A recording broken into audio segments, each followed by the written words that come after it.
ලෝක තොරතුරු තුලින් අපි කතා කරන්නේ ඔවුන් දෙදෙනා ඉදිරි අනාගතේ ගැන කියපු වඩාත් වේගවත් අනාගත තුනක් ගැන.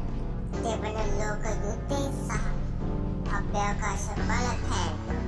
නොස්ට්‍රේඩම්ස්ගේ අනාපැකිපොත් අනුව ඉදිරි ලෝකයේ ලොකුම බලවත් රටවල් අතර විශාල ගැටුමක් ඇතිව නියමිත වී ඒ වගේම බාබා වැන්න සඳහන් කරපු විදිහට වෙනත් ග්‍රහලෝකීන් පැමිණි ග්‍රහයකයක් හෝ අභ්‍යවකාශ වස්තුන් නිසා පෘථිවි කාලගුණය සම්පූර්ණ වෙනස් වෙන්න පුළුවන්. මේ දෙදෙනාම ලෝකයේ බලවතුන්ගේ පහත පැටීම ගැන එක හා සමානව කරුණු දක්වා තියෙනවා. තාක්ෂණය සහ AI වල නැගී සිටීම. දෙවනුව මිනිසා විසින් සාධන තාක්ෂණය මිනිසාට එරෙහිව කාලය ගැන බාබා වංගා පවසනවා. අද අපි දකින පුතින් බුද්ධිය එහෙමත් නැත්නම් ආර්ටිෆිෂල් ඉන්ටෙලිජන්ස් මිනිස් මොළයට වඩා බලවත් වී අවසානයේදී මිනිසාගේ පාලනයෙන් මිදෙන බවට අය අනතුරු ඇඟවුවාය.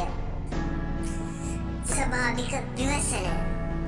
තුන්වනුව පෘථිවියේ සිදුවන විශාල මුහුදු මට්ටම ඉහළ යාම භූමිකම්ප.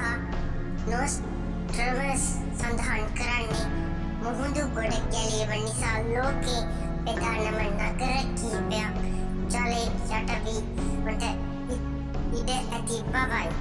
අනාවැකි සැබෑ වෙයිද කියන එකට කාලය විතරයි කියන්න පුළුවන්. හැබැයි මේ වගේ තොරතුරු කුතුහලයේ පිරුණු තොරතුරු දිනපතා දැනගන්න මිස්ටර් ලෝක තොරතුරු channel අදම subscribe කර තියාගන්න. වීඩියෝ එකට like දාලා ඔයාගේ අදහස අල්ලහා තියෙන comment box එකේ කමෙන්ට් කරන්න. ඊළඟ වීඩියෝ එකෙන් අපි හමු වෙමු.